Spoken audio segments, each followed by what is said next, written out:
여러분 안녕하십니까? 인문학TV 고경입니다. 지난 시간에는 통일 진나라의 멸망과 진나라 2세 황제 호해에 대한 이야기를 다뤄보았습니다. 이번 시간부터는 시대를 좀 더 앞으로 거슬러 올라가서 중국의 상고시대 오제 본기에 대한 이야기를 해보기로 하겠습니다. 여러분, 요임금, 순임금이라는 말 많이 들어보셨죠? 이번 시간부터는 여러분들과 중국 고대 신화적인 인물인 황제, 그리고 요임금, 순임금, 이 오제에 대한 이야기를 시작해 보려고 합니다. 자, 먼저 이번 이야기는 지금으로부터 약 2100년 전 사람인 한나라 무제 때 살았던 역사가 사마천이 그가 살았던 시대보다 무려 2600년을 더 앞서간 역사에 대한 이야기입니다. 이번 이야기하려는 이 오제 본기는 사마천 역사서 본기의 첫 번째 권입니다. 그러니까 지금으로부터 치자면 2100년 전 사마천이 살았던 시대에다가 사마천이 또 2600년을 더했기 때문에 약 지금으로부터 4700년 전의 역사 이야기를 하는 겁니다. 약 5000년 전의 역사 이야기라고 봐야 되겠습니다. 자, 이 정도면 사실 역사라기보다는 신화적인 성격이 강하다고 봐야 되겠습니다. 하지만 사마천은 오제 본기를 통해서 신화적 요소를 역사적 요소로, 즉 신이라는 절대적 관점을 인간이라는 구체적 사유의 관점으로 옮겨가는 변화를 시도했다고 봐야 할 것 같습니다. 사마천의 사기 본기는 총 12권으로 이루어져 있는데요. 그 구성을 말씀드려보면 이렇습니다. 먼저 맨 앞장에 나오는 4권인데 여기에는 상고사가 기록되어 있습니다. 그래서 오늘 이야기하고자 하는 오제 본기, 그리고 그 다음으로 하나라 이야기는 하본기, 그 다음에 상본기, 우리는 보통 상나라라고 하지만 은나라라고도 일컫죠. 은본기, 그 다음에 주나라, 주본기, 이렇게 4개의 본기가 상고사에 속하게 되겠고요. 그 다음에 이어서 3권의 근고사가 있는데 진나라 본기, 진본기, 그 다음에 지난번에 제가 말씀드렸던 진시황 본기, 그리고 아직 진행하지는 않았습니다만 항우본기, 이렇게 3권이 근고사로 분류될 수 있을 것 같습니다. 그리고 사마천이 살았던 시대에서 가까운 금세사, 그러니까 대부분 이 5권의 금세사인데 여기는 한나라 황제들 이야기죠. 그래서 고조본기가 있고 제가 지난번에 진행했던 여태우 본기가 있습니다. 그 다음에 그 다음으로 효문본기, 그 다음에 효경제, 효경본기, 그 다음에 무제인 효무본기, 이렇게 해서 총 사마천의 본기에는 12편의 본기가 실려 있습니다. 이 중에서 진시황 본기와 여태우 본기는 제가 이미 소개를 해드렸습니다. 자, 여러분, 신화하면 여러분은 무엇이 가장 먼저 떠오르십니까? 그리스 로마 신화 내지는 우리 한반도의 단군 신화. 자, 서양의 그리스 로마 신화는 우리가 많이 접하고 잘 알고 계시죠. 그리스 신화에서 여러분은 어떤 교훈을 얻고 무슨 이야기를 듣게 됩니까? 저 같은 경우에는 그리스 신화를 읽다 보면 신과 인간이 하나 되기보다는 별개로 그려지고 또 신에 의해서 인간이 조종당하거나 내지는 억압당하거나 아니면 인간이 굴복하게 되는 그런 장면, 또 신과 신들 간의 싸움, 이런 장면에서 인간이 고민하는 그런 장면들, 이런 것들이 연상됩니다. 그리고 이 그리스 신화는 내용에 등장하는 신들을 통해서 인간에게 어떤 삶의 방향과 지침, 이와 같은 것들을 교훈으로 던져주기 위한 그런 목적으로도 보여집니다. 우리나라 역사의 고조선 기원에도 신화적 요소가 있습니다. 바로 환인의 아들 환웅과 웅녀 사이에서 태어난 단군 신화가 있습니다. 이 단군 신화의 고조선 건국 기념으로 홍익인간, 말하자면 널리 인간 세상을 이롭게 한다. 또는 제세이와 세상과 함께하면서 사람을 다스려 교화시킨다라는 이러한 신과 인간 세상을 묶는 기본 이념들을 담고 있습니다. 자, 중국도 사망오제라는 신화적 이야기 속에서 여러 신들을 그려내고 있습니다. 고대 중국 전설에 나오는 사망, 말하자면 복희, 신농 또는 수인 등등 이 사망과 또 오제, 오늘 말하는 황제, 전옥, 제곡, 당요, 우순 이러한 사람들을 말하는 거죠. 사마천은 사기에서 삼황에 대한 이야기는 기록하지 않고 있습니다. 아무래도 사마천의 사기가 역사서이니만큼 너무 신화적인 부분은 뺀 것 같습니다. 다만 그래도 신화적 요소가 조금 덜한 오제에 대해서는 오제의 본기를 통해서 사마천은 기록을 하고 있습니다. 자, 오늘 관심 있게 봐야 할 점은 사마천이 말하는 오제 본기의 신화적 내용이 어떻게 역사적 관점으로 바뀌어가는가에 대한 것입니다. 즉, 사마천이 오제 본기를 통해서 무엇을 우리 후대에게 전달하고자 했던 것인가 라는 물음에 대한 답말입니다. 그 답은 신화적 내지는 전설적인 임금들과 인간 세상의 연결점입니다. 사마천은 황제, 오제 중에서 첫 번째 나오는 황제를 단지 성인으로 묘사했을 뿐 인간성을 상실한 신으로 묘사하지는 않고 있습니다.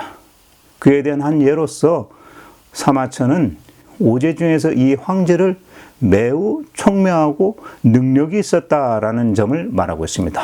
이렇게 표현한다는 것은 이 황제가 신이 아닌 인간에게 붙일 수 있는 그러한 표현들을 붙였다는 이야기죠. 자, 총명하고 능력이 있었다. 신은 이런 수식어를 붙이지 않죠.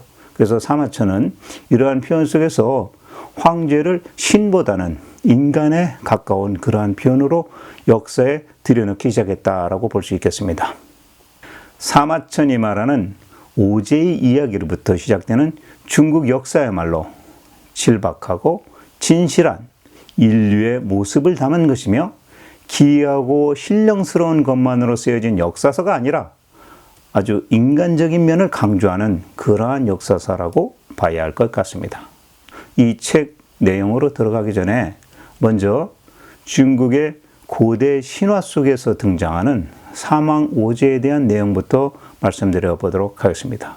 이러한 분류는 여러 설과 여러 종류가 있는데 저는 1300년대 중국 원나라 때 증선지가 지은 18사략, 그러니까 중국의 고대사를 담은 역사서입니다. 여기서 말하고 있는 분류 기준으로 설명을 드려보도록 하겠습니다.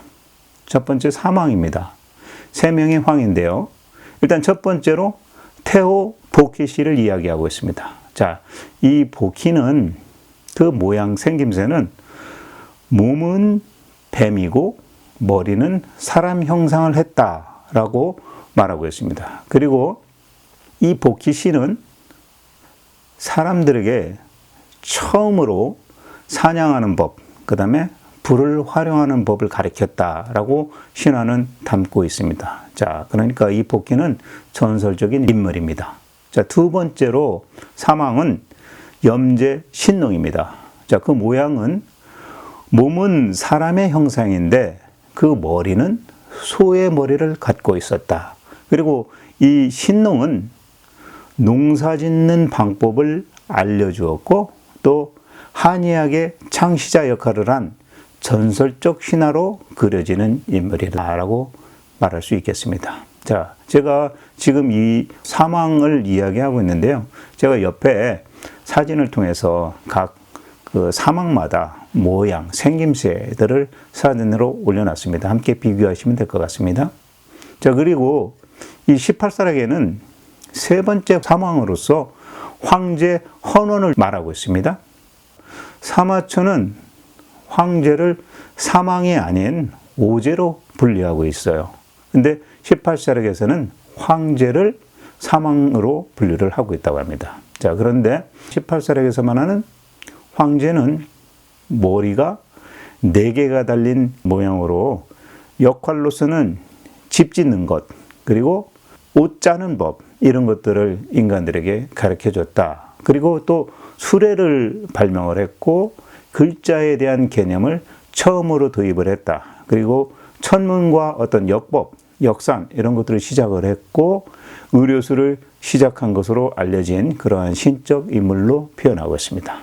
자, 이 외에 18사력 외에 또 다른 중국의 고서들에서는 이 사망을 어떤 사람들을 또 들 수 있냐면 신농하고 복희는 중복적으로 들어갑니다. 모든 그 역사서에. 근데 이 황제를 빼고 수인, 그러니까 수인이라는 신인데 이 불을 발견했다고 합니다. 그 다음에 또 다른 데에서는 추경, 그러니까 불의 신이다라고 얘기하죠. 우리가 그리스 신화에서는 헤파이토스가 불의 신이죠. 자, 그리고 공공이라는 신을 또 등장을 시켜서 사망에 넣기도 하는데요. 이 공공은 물의 신입니다. 또 어떤 데서는 여와, 그러니까 이 여신입니다. 그러니까 인간을 창조했다라는 그 여자 신을 말하는데 여화, 이런 신 등을 사망 안에 넣기도 하고 뭐 그 고전마다 조금씩 사망의 그 구성이 조금씩 달라지고 있습니다. 자, 일단은 여기까지 사망에 대해서 말씀을 드렸고요. 이제 오제로 이야기를 해보겠습니다. 자, 첫 번째로 18사력에서는 소호금천을 오제의 첫 번째 사람을 넣고 있습니다. 사실 사마천의 오제 본기에서는 황제를 넣고 있죠. 근데 이 소금천은 황제의 아들이다라는 설이 있습니다. 그래서 사마천은 오제 중에 황제를 첫 대목에 올리고 있지만 18사력에서는 소금천을 올리고 있다라는 걸 말씀드리고, 또 우리나라의 신라의 김씨가 이 소금천의 후손들이다라는 그런 뭐 설도 있습니다. 근데 뭐 정확한 것 같지는 않습니다. 자, 두 번째로 오제 중에서 전욱 고양입니다. 자, 이 전욱은 나라에 엄격한 법을 세웠고 또 하늘과 땅에 대한 구별을 확실히 해서 인간 세상에서도 주종관계 내지는 남녀관계 이런 것들을 확실히 세웠다라고 기록을 하고 있습니다. 자, 그 다음에 세 번째 오제 중에 제곡고신입니다. 이 제곡고신은 음악의 신으로서 각종 악기와 음악을 만들어서 백성들을 즐겁게 했다라고 이야기할 수 있겠고요. 그리고 네 번째로 제요도당씨라고 하는데 바로 우리가 잘 알고 있는 요임금입니다. 그리고 마지막 오제 중에 다섯 번째 제순유씨인데 우리가 잘 알고 있는 순임금입니다.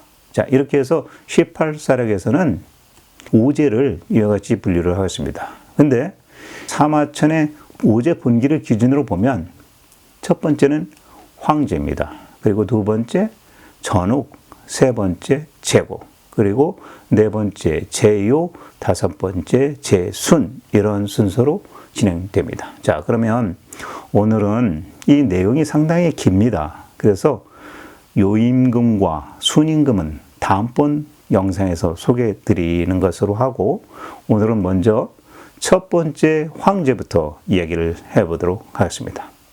자, 이 황제는 중국 사람들이 자기들의 시조로 여기는 전설적인 인물입니다. 이 황제는 소전시, 여기 소전시라고 하는데 이제 소전이라는 어떤 불악의 우두머리, 불악의 단위를 말하는 것 같습니다. 그러니까 소전시의 자손이고 그의 이름은 헌원이라고 불려졌다고 합니다. 자, 이 헌원은 태어나가지고 자라면서 아까 말씀드린 것과 같이 무척 총명했다고 합니다. 근데 이 헌원이 이 시대에 살을 때 당시 부족으로는 이 헌원이 속하고 있는 소전씨와 또 아까 이야기했던 사망 중에 하나였던 부족 신농씨, 뭐 이런 여러 부족들이 있었는데 그 중에서 신농씨의 부족의 세력이 강했다가 이때 약해졌는 모양입니다. 그래서 이 시족 간에 서로 이제 제후들이라고도 표현할 수 있겠지만 이 부족 간에 서로 싸우게 되면서 거기에 속해 있는 일반 백성들이 힘들어지기 시작하는데 그 신농시의 세력이 계속 약해져 버리는 그 사이에 여러 부족들이 서로 난립을 하게 되고 신농시가 제압할 수 없는 그런 상황이 되었을 때 이 혼란을 잠재울 수 있을 만한 제후가 나타나는데 그 인물이 바로 소전씨의 후손인 헌원이 등장을 했다고 기록합니다. 하지만 이 헌원씨 황제가 제압하지 못하는 포악한 자가 딱 한 사람이 있었는데 그 자의 이름이 치우입니다. 이 치우만큼은 헌원이 감당하지 못했다라고 기록을 하고 있습니다. 이 치우라는 사람에 대해서는 좀 이따 설명을 드리겠습니다. 자, 이러한 사회적인 혼란을 틈타서 신농시 중에 그 후손 중에 하나인 염제가 나머지 부족들의 제후들을 쳐서 없애려고 하니까 이 나머지 부족들의 제후들은 헌원인 소전씨 후손에게 모두 귀의를 해버렸다고 합니다. 자, 그러니까 헌원이 모든 부족들을 다 통합을 하게 되고 이끌게 된 거죠. 그래서 이때 헌원은 덕을 베풀고 또 오행을 펼쳤다고 합니다. 그러니까 이 나머지 부족들이 염제를 버리고 헌원에게 붙게 된 거죠. 그래서 이 헌원의 이 무리와 신농의 후손인 염제의 무리가 서로 3번을 싸웠는데 결국은 헌원의 무리가 염제를 무찌르고 승리를 했다고 합니다. 헌원과 염제와의 싸움이었습니다. 자, 지금으로 말하자면 1차 대전을 치르게 된 거죠. 자, 이렇게 해서 황제가 되었던 헌원은 부족들을 통합한 이후에 제후들의 힘을 한데 끌어모아 가지고 당시에 이길 수 없었던 포악했던 치유를 탕록이라는 지역에서 전투를 벌이게 되어서 최종적으로 승리를 하였다라고 기록하고 있습니다. 자, 그러니까 헌원과 치유의 전투는 지금으로 말하자면 2차 대전을 치른 겁니다.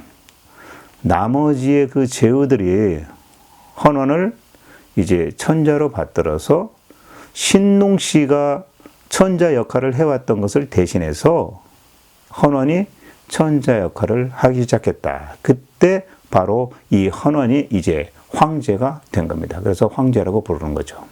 자, 그러면 이 치유가 누군지 한번 말씀드려 보겠습니다. 우리나라의 고대 역사를 공부하시는 분들 중에는 이 치유가 우리 고조선의 그 조상이다라고 이야기를 합니다. 치유가 중국 신화에 등장하는 전쟁의 신입니다. 자, 우리가 그리스 신화에서도 아레스인가요? 전쟁의 신이잖아요. 근데 여기 중국 역사에서 치유라는 이 신이 전쟁의 신으로 등장을 합니다. 그래서 이 모습을 보면 전쟁의 신인 만큼 짐승의 몸을 갖고 있고 구리로 된 머리를 갖고 있다라고 표현합니다. 자, 구리로 된 머리다라는 건 어찌 보면 이제 청동 문화를 시작한 그러한 민족이 아닌가라는 생각이 되는 거고요. 또 이마는 쇠의 이마를 가졌다. 이렇게 이제 구리와 쇠를 다 이야기하고 있습니다. 이제 청동기, 철기를 다 이야기하는 것 같습니다. 그러면서 눈이 4개나 되었고 손이 6개, 그리고 인간의 몸과 소의 발급을 가졌다라고도 기록되어 있습니다. 그 역사서 예전 고대사에 보면. 자, 그리고 이 염제는 태양의 신이기도 합니다. 그래서 염제는 여러분들 이제 그림 보시다시피 인간들에게 땅을 일구는 방법을 가르쳤다고 합니다. 그래서 이 그림에서 보시다시피 손에 괭이를 들고 있습니다. 그러니까 도구를 사용하기 시작했다는 거죠. 그리고 태양에서 오는 그 빛에 의해서 우리가 농사 지을 때 오곡을 풍요롭게 하고 결실시키는 그러한 인간에게 어떤 식생활에 대한 지대한 공헌을 한 그런 신으로 이렇게 이야기되고 있습니다. 그리고 또 이 염제는 사람들이 이렇게 어떤 부락을 이루면서 시장이 형성되지 않겠습니까? 그래서 그러한 시장 중에서 교역, 물물 교환을 일으키는 것, 상업의 신이다라고도 표현을 하고 있습니다. 그리고 또 이 염제는 의학의 신으로도 이렇게 받들어졌다고 합니다. 자, 그래서 제가 염제와 치유에 대한 그 중국의 고대 신화 속에 나오는 인물들 2명을 또 추가로 설명을 드려봤습니다. 지금 말씀드리는 이 사망은 사마천의 사기 본계에는 나오지 않는 내용입니다. 참조사항으로 들어주시면 되겠습니다. 자, 그러면 지금부터 이제 사마천 사기에 나오고 있는 5제 중에서 첫 번째 황제에 대한 이야기를 좀 해보겠습니다. 이 황제의 치적을 이야기하고 있는데요. 이 황제는 아까 말씀드린 바와 같이 여러 제국들을 화합시켰고 그 다음에 봉선제도 올리고 합니다. 그러니까 태산에서 하늘에 제를 지내고 또 뭐 영천산인가요? 거기서 이제 땅에 또 제를 지내고 하는 봉선제를 올렸다고 합니다. 그리고 역사서에 많이 나오죠. 구정이라고도 하고 뭐 보정이라고 하는데 이 솥입니다. 그러니까 밥 해먹는 솥. 여기서는 이제 보정이라고 하는데요. 이 보정도 얻었다. 만들었는지 얻었는지 모르겠지만 보정을 얻었다라고 표현하고 있습니다. 그리고 백성들을 잘 다스리기 위한 여러 제도를 구축하고 실행했다라고 기록합니다. 그리고 이 황제의 이 한자 황이 누를 황자입니다. 그래서 황제의 어떤 덕이라고 하면 흑토자를 써서 토덕이라고 표현을 합니다. 그래서 누를 황자를 써가지고 황제라고 불려진 겁니다. 그러니까 우리가 일반적으로 말하는 임금, 황제 황자가 아니라 누를 황자를 썼다라고 아셔야 되겠습니다. 자, 황제의 아내가 누조라고 하는데 이 누조는 아내는 양잠과 방직을 최초로 보급을 했다라고 기록을 하고 있습니다. 그러니까 여기 양잠과 방직이라는 것은 옷, 의복을 말하겠죠. 자, 우리가 중요한 것 중에 의식주인데 의를 해결했던 거죠. 그리고 이 황제와 누조 두 부부 사이에서 아들이 둘이 나옵니다. 그래서 큰아들, 맏아들이 현효, 이름은 뭐 청양이라고 하는데 이 현효가 나중에 강수 쪽에 제후가 되고 또 둘째 아들이 창이라는 사람인데 이 창이는 약수의 제후가 되었다라고 사마천은 기록하고 있습니다. 자, 근데 요 강수와 약수라는 지역이 어딘지는 제가 대충 파악을 하니까 약수는 뭐 이쪽 서쪽을 말하고 강수는 저쪽 동남쪽을 말하는 것 같습니다. 자, 이와 같이 황제는 약 100년 넘게 살다가 죽었고 황제가 죽고 난 이후에 교산이라는 곳에서 장사를 지냈다고 합니다. 근데 이 교산이 지금의 중국 섬서성 황릉현이라고 합니다. 그래서 지도상에 보시면 사실 중국의 약간 변방 쪽, 서쪽, 그러니까 진나라, 통일 진나라 수도였던 함양에서 북쪽으로 약 한 300km 정도 더 떨어져 있는 그런 지역에 있습니다. 그래서 중국의 시조라고 하는 사람인데 이 황제의 묘가 상당히 외진 곳에 있다는 것에 좀 의아스러웠습니다. 이 황제가 죽고 나서 교산에 장사를 지내고 난 다음에 그 아들 중에서 둘째 아들 창의의 아들이 전욱입니다. 그래서 이 전욱이 다시 두 번째 제위에 오르게 되는데요. 이 전욱은 말하자면 황제의 둘째 아들의 자식이니까 황제의 손자가 되는 거죠. 전욱제는 땅을 넓히고 절기, 우리가 이제 농사를 지을 때 절기를 따지지 않습니까? 이 절기를 기재를 했고 백성들을 교화했다 이렇게 기록되어 있습니다. 전욱제가 세상을 뜨고 난 다음에 현유의 손자인 황제의 증손자인 고신, 자 복잡하죠? 자 이거는 제가 뒤편에서 이 오제에 대한 계보를 말씀드릴 때 좀 더 상세하게 이해가 되실 겁니다. 아무튼 황제의 큰아들의 후손입니다. 그래서 고신이 황제의 증손자인데 고신에게 제위자례를 물려주고 결국 그 사람이 제국이 됩니다. 자, 고신 제국은 그러니까 두 번째 제였던 전욱제의 당질이 되는 사람입니다. 그러니까 당질이라 하면 사촌의 아들이 되겠죠. 이렇게 이제 계보가 이어집니다. 그래서 세 번째 제는 제국입니다. 자, 이 제국은 태어날 때부터 신령을 받아가지고 낳자마자 자기 이름을 말을 스스로 했다라고 기록하고 있습니다. 그리고 제국은 귀와 눈이 상당히 밝았다. 이 말 뜻은 뭐냐면 백성들의 이야기를 잘 듣고 또 그만큼 잘 보았다. 이런 얘기가 되겠죠. 그만큼 잘 통치하며 백성을 잘 이끌었다. 이런 얘기죠. 근데 이 제국은 부인이 2명이었는데 첫 번째 처인 전봉 씨에게서는 아들 방운을 낳고 또 다른 처 주자 씨에게서는 지라는 아들을 낳게 됩니다.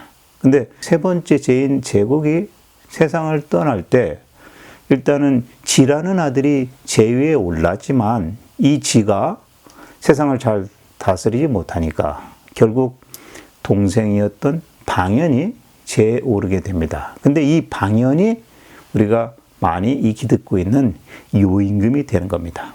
자, 이제 여러분들이 많이 듣고 알고 또 이야기되었던 요임금이 첫 번째로 등장합니다.